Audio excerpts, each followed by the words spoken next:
Imagine you touch a hot stove. Before your brain even registers the word ouch, your hand has already pulled away. How? You just used a neural shortcut, the reflex arc. The pain signal didn't waste time traveling to your brain.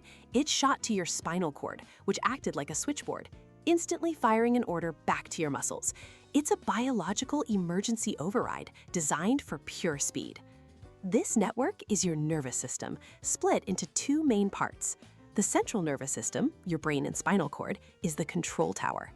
All the other nerves branching out are the peripheral nervous system, the cables connecting that tower to your entire body. These cables are made of neurons.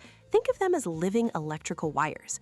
A long tail, the axon, carries the pulse, often wrapped in a fatty myelin sheath, like insulation on a copper wire, to make it blazing fast.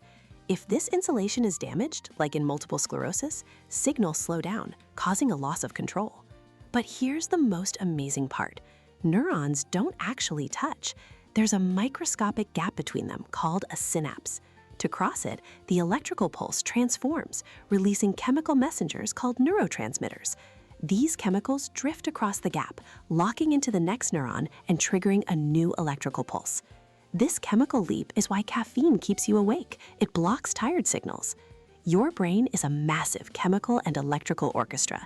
And when a connection is severed, scientists are now building neural links, computer chips designed to bridge the gap, allowing minds to control machines and one day, perhaps, to heal themselves.